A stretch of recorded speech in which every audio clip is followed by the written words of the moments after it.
তরুণদের জন্য অনুষ্ঠান এখন যৌবনজার পদার্পণ করলো অর্ধশত পর্বে।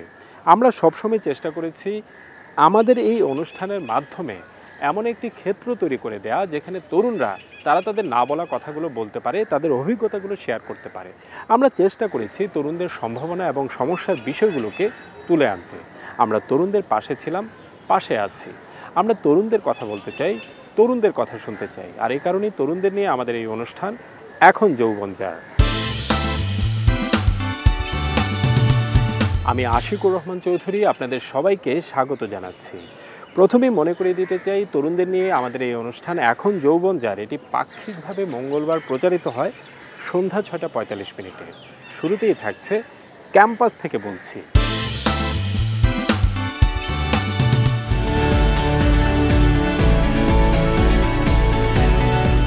ঢাকা বিশ্ববিদ্যালয়ের অ্যাপ্লাইড কেমিস্ট্রির শিক্ষার্থী বাপ্পি করোনাকালীন সময়ে বন্ধু সজলকে নিয়ে পলাশী বাজারে চালু করেন ডিইউ মার্ট।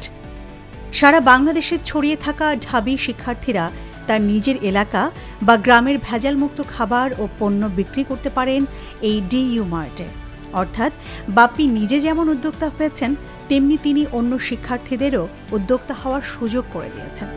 কিন্তু দিন শেষে এই তরুণ উদ্যোক্তারা সমাজের কাছে কি সেই সুযোগ পাচ্ছেন যা তাদের পাওয়ার কথা?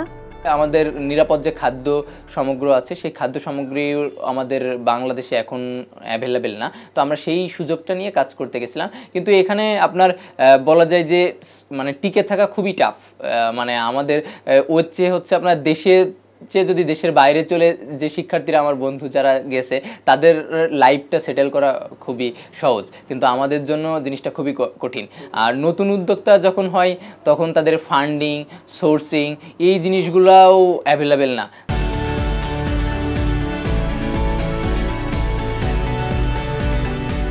প্রাচ্যের অক্সফোর্ড খ্যাত ঢাকা বিশ্ববিদ্যালয়ে পড়ালেখার প্রায় শেষ পর্যায়ে আছেন এই ৩ শিক্ষার্থী।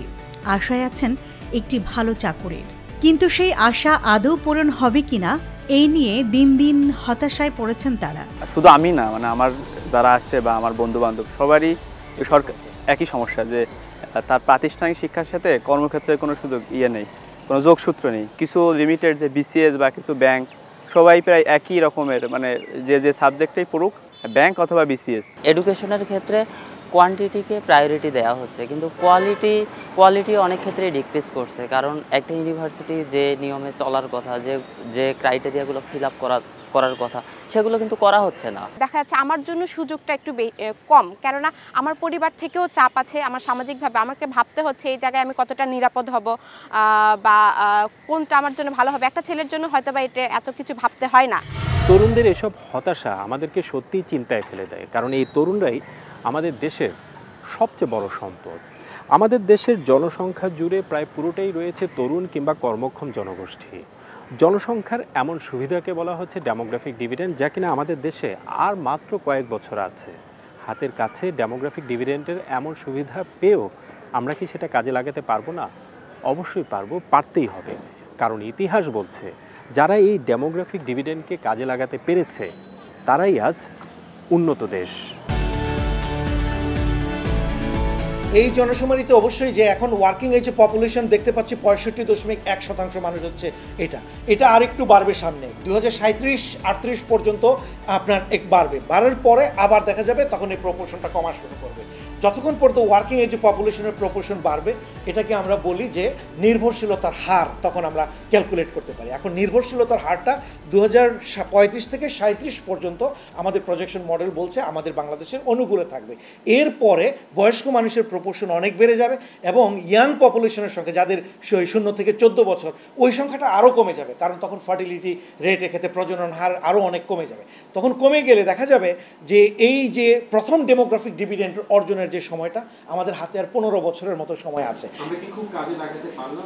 2016 আগে বাংলাদেশের কোনো পলিসি ডকুমেন্টে আপনার এই ডেমোগ্রাফিক ডিভিডেন্ড শব্দটাই কোনো ডকুমেন্টে আসে নাই। আমার ওয়ার্কিং এজ পপুলেশন বেশি আছে, আমি কিন্তু জব যদি মার্কেটে তৈরি না করতে পারি এবং আন্তর্জাতিক শ্রমবাজারের সাথে তুলনা করে স্থানীয় এবং বৈশ্বিক শ্রমবাজারের মধ্যে যদি আমি যদি ওই ধরনের নিড বেসড জব না তৈরি করতে পারি, মার্কেটের ডিমান্ড অনুযায়ী যদি গ্র্যাজুয়েট তৈরি না করতে পারি, আমি বিশ্ববিদ্যালয় তৈরি করলাম, গ্র্যাজুয়েট তৈরি করলাম, কোয়ালিটি এডুকেশন যদি আমি তাদেরকে না দিতে পারি, এবং তাহলে এই বেনিফিটটার যে আমরা যে পাওয়ার যে সম্ভাবনা দেখছি সেটা সদ্ব্যবহার সঠিকভাবে হবে না।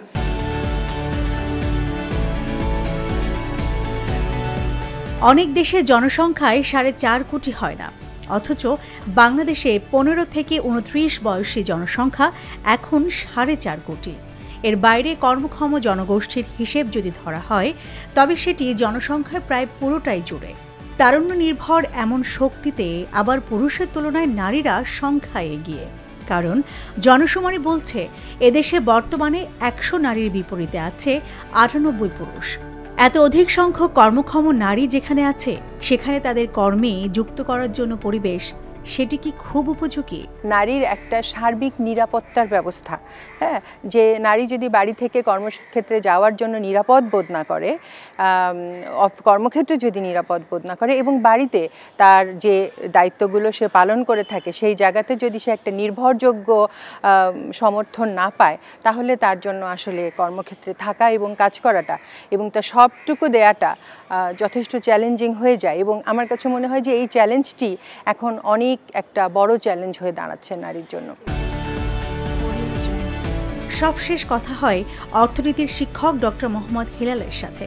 তার মতে গোড়াতেই গলদ রেখে ডেমোগ্রাফিক ডিভিডেন্টের সুবিধা আদায় করা সত্যি অসম্ভব। যদি কাজ না দিতে পারে তারা ডিপেন্ডেন্ট, তাহলে সে তরুণ নাকি আপনার 65+ কিছু আসা যায় না। এখন কাজ দিতে পারতে হবে, এমপ্লয়েড হলেই কেবলমাত্র আমরা এই ডিভিডেন্টটা পাবো।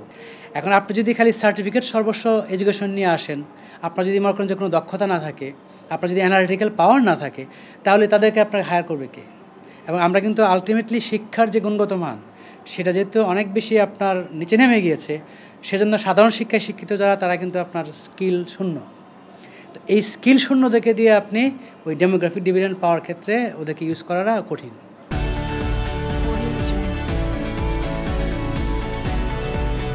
ইতিহাস কিন্তু এও বলছে যেসব দেশ ডেমোগ্রাফিক ডিভিডেন্ড সুবিধা পেয়েও তা কাজে লাগাতে পারেনি, সেসব দেশ পরবর্তীতে আর কাঙ্ক্ষিত উন্নয়ন নিশ্চিত করতে পারেনি, কারণ তখন জনসংখ্যায় তরুণদের তুলনায় নির্ভরশীল বয়স্ক মানুষের সংখ্যা অনেক বেড়ে যায়। তাই এখনই বিষয়টি সর্বোচ্চ গুরুত্ব দিয়ে ভাবতে হবে বাংলাদেশকে।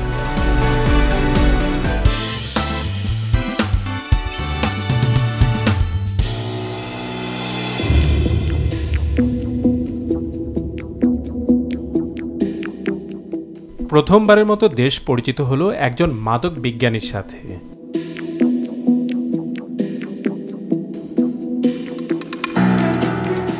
আমেরিকা থেকে উচ্চশিক্ষা শেষ করে দেশে এসে তিনি মাদক বিজ্ঞানী হয়েছেন। তার বিরুদ্ধে অভিযোগ, পুলিশের চোখকে ফাঁকি দিতে তিনি নিজের ঘরের মাঝে কুশ নামে একটি মাদকের চাষ করতেন। ধরা পড়ার পর তার সেই কুশ মাদক পরীক্ষা নিরীক্ষার জন্য পাঠানো হয় মাদকদ্রব্য নিয়ন্ত্রণ অধিদপ্তরের ল্যাবরেটরিতে, যার দায়িত্বে আছেন ডক্টর দুলাল। আসলে এ হচ্ছে এই তথ্য প্রযুক্তির অবাধ বিচরণের জন্য সে গ্রিন হাউসের মধ্যে, মানে ঘরের ভিতরে বা হাইড্রোফোনিক ওয়েতে এই ধরনের গাছ চাষ করছে, র্যাব তাকে ধরছে, সে যে সিনথেটিক ম্যারিজুয়ানা সেইটাকে কুশ বলে। আসলে এইটা হচ্ছে ন্যাচারাল গাঁজা থেকে 100 গুণ শক্তিশালী, এবং এইখানে সে শুধু হ্যালোসিনেশন হবে না, সেটা বিচিত্র জগতে চলে যাবে। যে কোনো ধরনের দুর্ঘটনার থেকে শুরু করে নিজেকে না, অন্যান্য যে কোনো ডিভাস্টেটিং ধ্বংসাত্মক কাজ করার জন্য তা অ্যাগ্রেসিভ হয়ে যাবে, এবং এইটা আমাদের দেশের জন্য খুব ভয়াবহ। এইটা বাংলাদেশে এই প্রথম। ডক্টর দুলালের মতে যে কোনো মাদক ধরা পড়লে সেটি প্রথম তাদের ল্যাবরেটরিতে পরীক্ষা করতে হয়। সেই অভিজ্ঞতার আলোকে তিনি এখন স্পষ্টতই উপলব্ধি করতে পারছেন দেশে এরকম আরও অনেক মাদক বিজ্ঞানী আছে যাদের মাধ্যমে মজাদার খাবারের আড়ালেও মাদক ছড়িয়ে পড়ছে। কিছুদিন আগে র্যাবের অভিযানে ধরা পড়া মজাদার কেক ল্যাবে পরীক্ষা করতে গিয়ে ডক্টর দুলাল দেখতে পান এটি আসলে কেক নয়, গাঁজা। ব্রাউনি কেক, এটা একটা নতুন ইনোভেশন দেশে, এবং ইন্টারনেটের মাধ্যমে বিভিন্ন জায়গায় অর্ডার করতো এবং অনলাইনে তারা সার্ভিস দিয়ে টাকা পেমেন্ট করতো। এটাতে কি হয়? ব্রাউনি কেকটা হচ্ছে গাঁজাকে জাল দিয়ে যে এক্সট্রাক্টটা বাইর করে টিএসসি, সেই ঘি মাখনটা দিয়ে অন্যান্য কেক প্রস্তুতের যে flower, baking powder, stabiliser, flavour এইগুলো যোগ করে কেকটা ব্রাউনি কেকটা দিচ্ছে। 1 পাউন্ড কেক বিক্রি করছে 3-4 হাজার টাকা, তাতে 1 হাজার টাকা খরচ হচ্ছে। এরকম অনলাইনে বিক্রি হচ্ছে, সেটা ধরতে পারছে। আমরা আইন শৃঙ্খলা রক্ষা বাহিনী যদি এটা টেস্ট করি তখন ধরা পড়তে পারছে, তার আগে তো কেক নিয়ে যাচ্ছে অনলাইন ডেলিভারিতে। এইরকম ধরনের নিত্য নতুন মানে ও একেবারে মানে উন্নত বিশ্বে যে ধরনের ড্রাগ ব্যবহৃত হচ্ছে, এই তথ্য প্রযুক্তির অবাধ বিচরণের জন্য আমাদের দেশে এই ড্রাগগুলো অনুপ্রবেশ ঘটছে।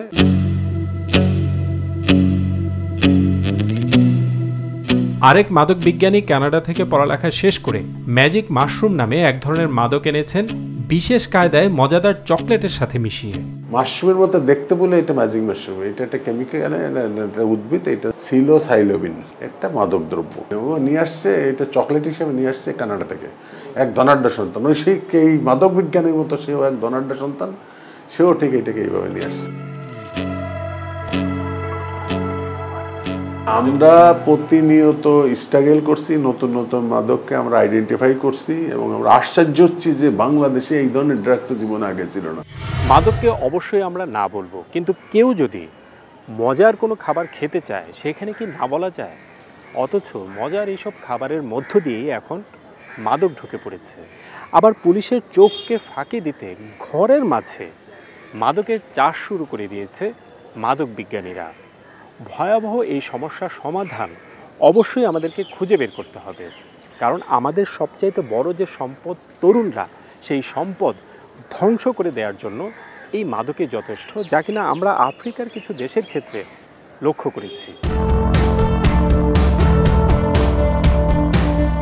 ডক্টর এমদাদুল হক, যিনি বর্তমানে নর্থ সাউথ বিশ্ববিদ্যালয়ে ইতিহাস ও দর্শন বিভাগে অধ্যাপক হিসাবে শিক্ষকতা করছেন, তিনি অস্ট্রেলিয়ার লাট্রব ইউনিভার্সিটি থেকে দেশে দেশে মাদক নিয়ে যে রাজনীতি ও ষড়যন্ত্র চলছে সেই বিষয়ের উপর গবেষণা করেন। মাদক বিষয় নিয়ে আলোচনার ক্ষেত্রে একটা কনস্পিরেসি থিওরি বলে একটা কথা আছে। 19বিংশ শতাব্দীর মাঝামাঝি সময়ে চায়নাতে এমন একটা পরিস্থিতি তৈরি হয়েছিল যে গোটা দেশে প্রায় 30% মানুষ, বিশেষ করে যুব সমাজ, তারা মাদক আসক্ত হয়ে পড়েছিল, আফিম আসক্ত হয়ে পড়েছিল। এবং এই আফিম ব্রিটিশ উপনিবেশিক শাসকরা তারা একটা মনোপলি ব্যবসা তৈরি করে কালোবাজারি করতো, স্মাগলার ছিল, চোরাচালান কাজে সম্পৃক্ত ছিল।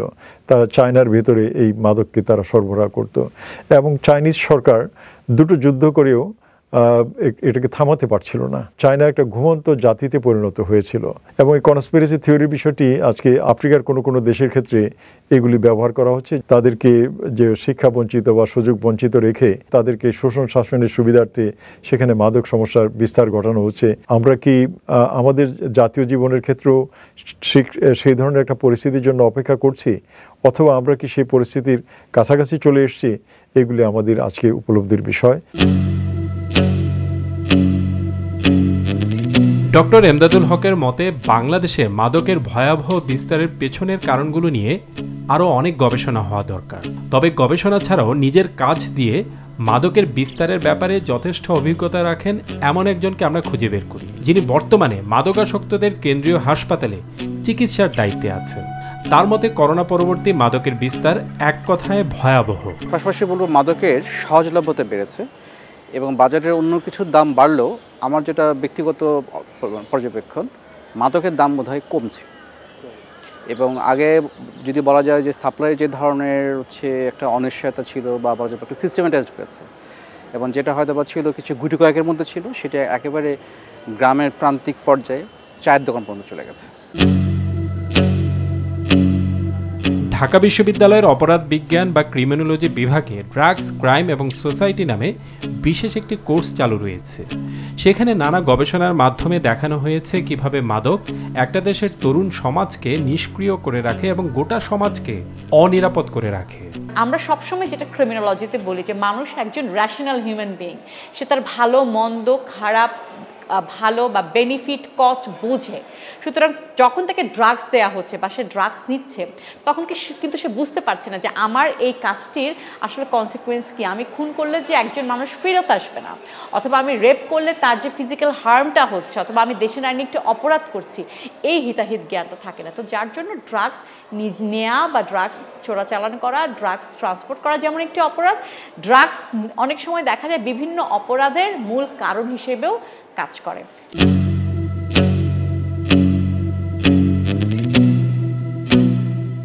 যেহেতু বাংলাদেশে ড্রাগসের কিন্তু ডিমান্ডস আছে, এটা অস্বীকার করার কোনো উপায় নেই।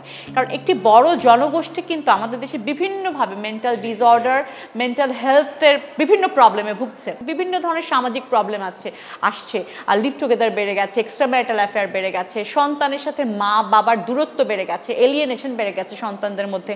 সুতরাং একটি বয়সের সন্তানদেরকে কিন্তু আমরা ডেফিনেটলি মনে করি তাদের হিউজ ডিমান্ডস রয়েছে ড্রাগসের প্রতি। যতদিন আমরা ডিমান্ডস না কমাবো, আজকে হয়তো আমরা ইয়াবা বন্ধ করবো, বাট 1 বছর পরে হয়তো নতুন একটি ড্রাগস চলে আসবে, কারণ বাংলাদেশে ডিমান্ডস রয়েছে। সো ডিমান্ডস নিয়ে যদি আমরা খুব সিরিয়াসলি কাজ করি, আমার ধারণা এই ধরনের টার্গেট, পলিটিক্যাল টার্গেট বাংলাদেশ হওয়ার আসলে সুযোগ নাই। মাদকের ডিমান্ড বা চাহিদা যে কোনোভাবেই কমানো যাচ্ছে না, এই নিয়ে সবশেষ কথা হয় ক্রিমিনোলজির 2 মেধাবী শিক্ষার্থীর সাথে।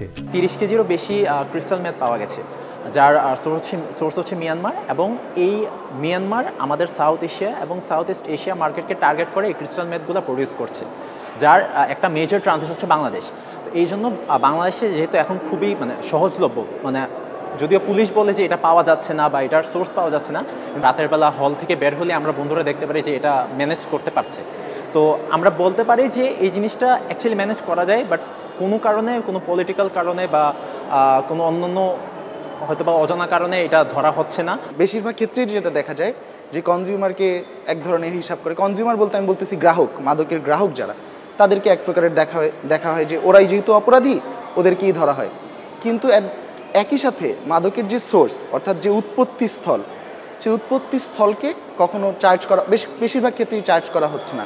এখন ধরেন যদি আইন শৃঙ্খলা বাহিনী কিংবা সামাজিক যে প্রক্রিয়া, সেটা রাজনৈতিক হতে পারে, সেটা সামাজিক হতে পারে, সেটা সকল ধরনের হতে পারে, সেই সাংস্কৃতিক হতে পারে, তারা সবাই মিলে যদি একসাথে কাজ করে এই সোর্সগুলোকে আইডেন্টিফাই করতে পারে এবং একটা সামাজিক বলয় তৈরি করতে পারে এই সোর্সগুলোর বিরুদ্ধে, অর্থাৎ উৎপত্তি স্থলের বিরুদ্ধে, তাহলে আমার মনে হয় যে এটা আর হবে না।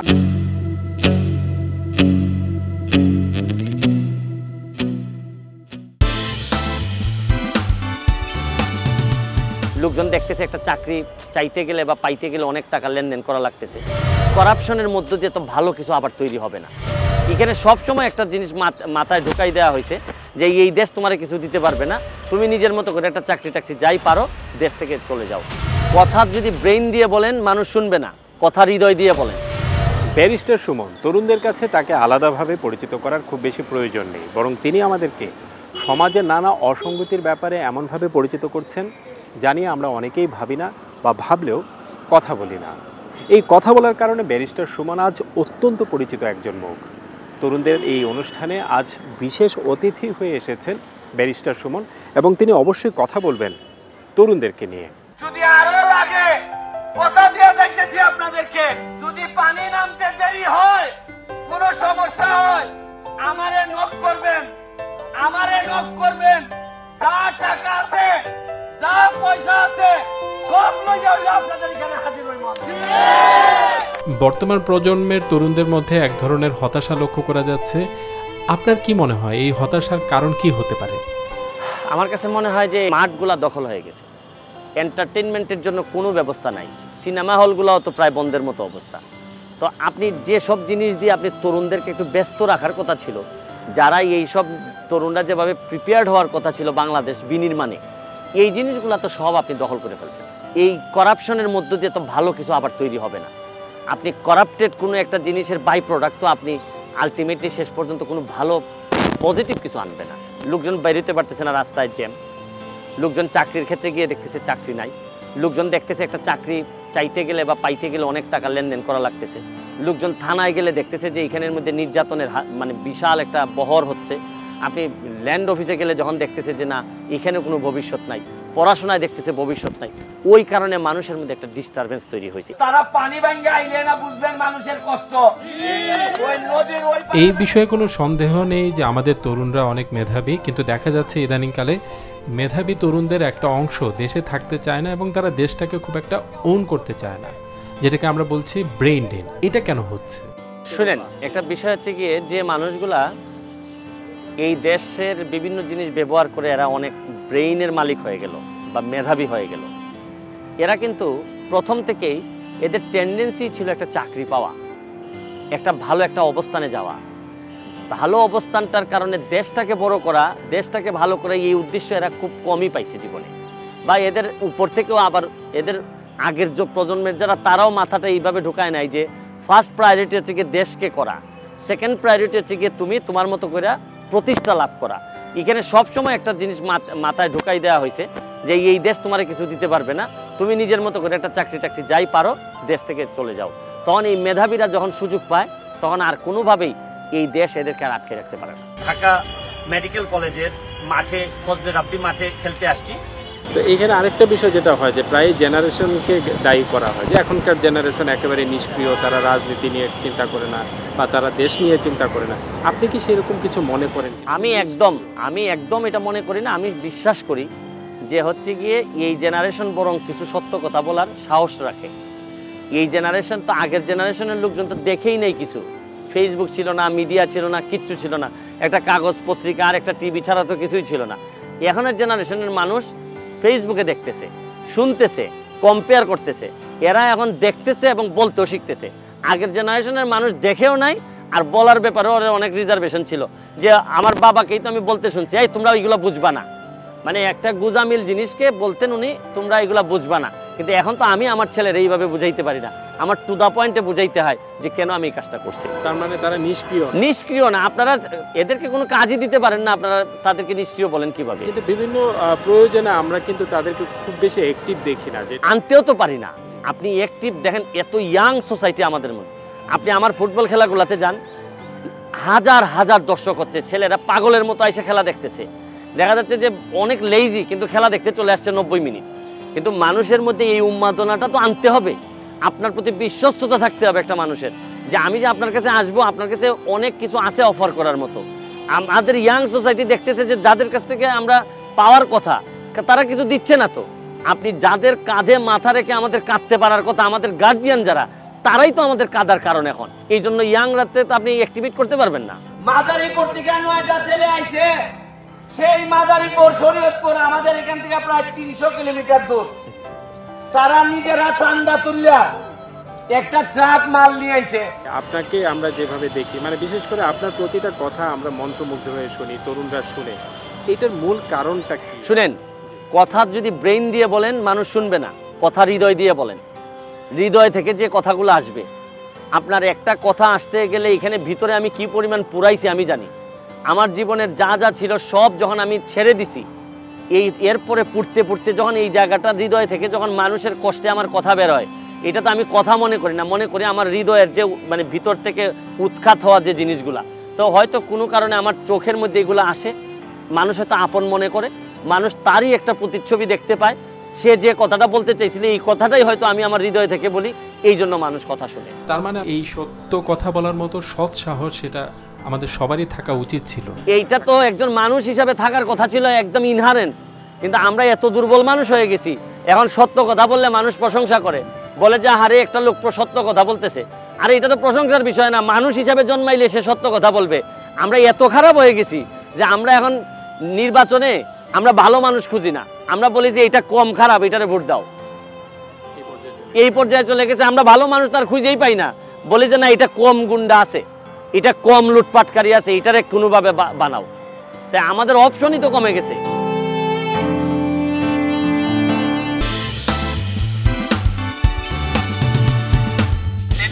বাড়াবাড়ি নষ্ট করে বাসাবাড়ি ময়নারো আর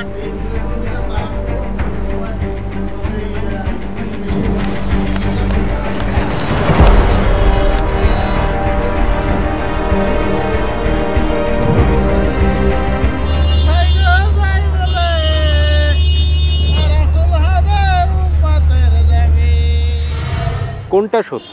সাইদ রিমন বিশ্ববিদ্যালয়ের শিক্ষক হিসাবে যে ভূমিকা পালন করলেন এটা কি সত্য? অবশ্যই এটা সত্য, কারণ এটাই তার মূল পরিচয়। আবার এই রিমন যখন ভিক্ষুক হলেন কিংবা হিজড়া হলেন অথবা রাস্তাঘাটে ওষুধ বিক্রি করলেন এবং যেটা করতে গিয়ে তিনি মিথ্যা অভিনয় করলেন, সেটা কি সত্য?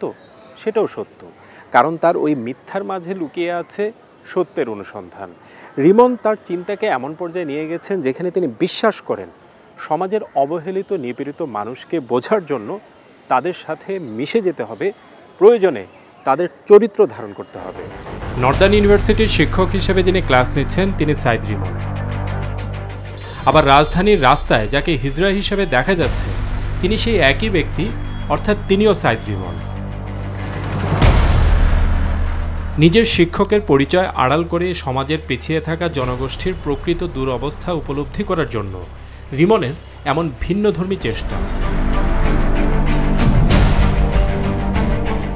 তার উপলব্ধি হিজড়াকে বেশিরভাগ মানুষ উৎপাত মনে করে, তবে হিজড়াদের যখন অহেতুক ঘৃণা করা হয় তখন তাদের মনের অবস্থা কি হতে পারে সেটাও বোঝার চেষ্টা করছিলেন সাইদ রিমন। একটা দোকানে একটা জিনিস কিনতে গিয়েছি, তো সেই দোকানে কিন্তু আমাকে এক ধরনের মানে একটা রাগ করেই যেতে বলেছেন আর কি। আমি কিন্তু সেখানে কোনো কিছুই করি না, আমি যাওয়ার সাথে সাথেই দেখলাম যে সে এক ধরনের বিরক্তি প্রকাশ করছে। আমাকে একজন বলল যে এই দূরে গিয়ে মর আর কি, এরকম একটা ব্যাপার। অনেকে আবার বলল যে তোদের উৎপাতে একদম অতিষ্ঠ। তো আমি তখন একটা ডায়লগ দিলাম যে আসলে এই যে আমরা এই অনেক সময় ঘুষ প্রদান করি, তো অনেক সময় আমরা দুর্নীতির মধ্যে পড়ে যাই, এই বিষয়গুলো নিয়ে কিন্তু আমরা অতটা ওই সব জায়গায় কিন্তু আমরা আসলে অতটা কথা বলতে পারি না বা বলিও না।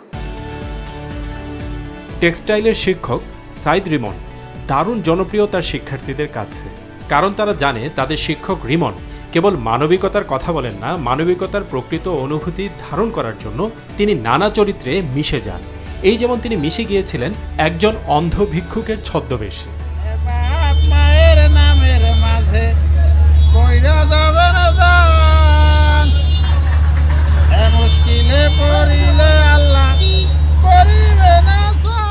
কষ্টটা আসলে আমি ওই সময় আমার যখন আমি চোখ বুঝে আমি এটা চেষ্টা করেছি নিজে বোঝার, তখন আমার কাছে মনে হয়েছে যে আসলে পৃথিবীতে একটা মানুষের যদি চোখ না থাকে, যে এই অনুধাবনটা এসেছে যে আসলে মানে পৃথিবীতে আপনার কিছুই নেই আর কি। তো আমার ওখানে থাকতে অনেকক্ষণ কষ্ট হয়েছে, কিন্তু আমার এই অনুধাবনটা থেকে মনে হয়েছে যে আমি আসলে একটা কিছু বুঝতে পেরেছি যে একটা মানুষের একটা হাত না থাকলে, পা না থাকলে, চোখ না থাকলে তার যে কষ্টটা, এটা আমি অনুধাবন করতে পেরেছি। রিমনের অভিজ্ঞতা বলছে সমাজের পিছিয়ে থাকা মানুষের প্রতি কোনো কোনো ক্ষেত্রে মানবিকতার ঠিক উল্টো কাজটি করা হয়। এই যেমন তিনি যখন একজন পোকা মারার ওষুধ বিক্রেতা হয়েছিলেন তখন বুঝতে পারলেন এই শ্রেণীর গরিব মানুষকে কিভাবে টার্গেট করা হয়। মজার যে অভিজ্ঞতাটা হলো সেটা হলো যে ফুটপাতে আপনাকে এই ধরনের ব্যবসার সাথে জড়িত থাকতে হলেও আমার মনে হচ্ছে যে এখানে একটা চাঁদার ব্যাপার চলে আসছে আর কি। কারণ একজন এসে আমার কাছে আমার মানে টাকা চাইলো আর কি।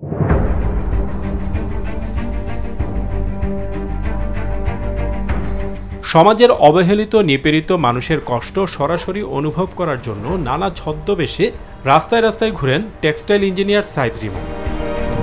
কিন্তু একজন বিশ্ববিদ্যালয়ের শিক্ষক ও ইঞ্জিনিয়ার হয়ে এরকম হিজড়া, ভিক্ষুক কিংবা এই জাতীয় অন্যান্য চরিত্র ধারণ করতে তার কি কোনো সংকোচ হয় না?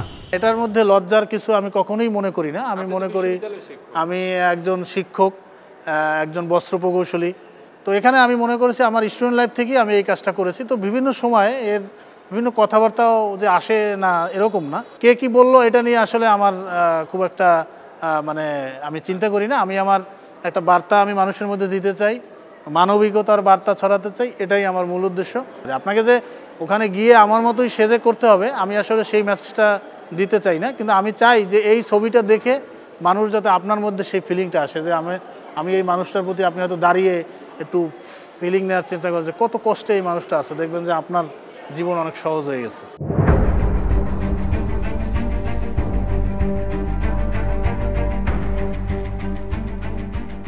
দর্শক, অর্ধশত পর্বে আবারও আপনাদের সবাইকে শুভেচ্ছা জানাচ্ছি। আমরা চলে এসেছি অনুষ্ঠানের শেষ পর্যায়ে। শেষ করার আগে তরুণদের উদ্দেশ্যে বলতে চাই এটি আপনাদেরই অনুষ্ঠান, তাই আপনাদের বেশি বেশি মতামত আশা করছি। মতামত পাঠানোর ঠিকানা এখন যৌবনজার এই 3টি শব্দের সংক্ষিপ্ত রূপ ejj@ntbbd.com। আমাদের এই অনুষ্ঠানটি দেখতে পাবেন আমাদের অফিসিয়াল ওয়েবসাইট www.ntbbd.com। আবার আমাদের এই অনুষ্ঠানটি দেখতে পাবেন আমাদের অফিসিয়াল ইউটিউব আর ভেরিফাইড ফেসবুক পেজে। দর্শক, আজ এই পর্যন্তই।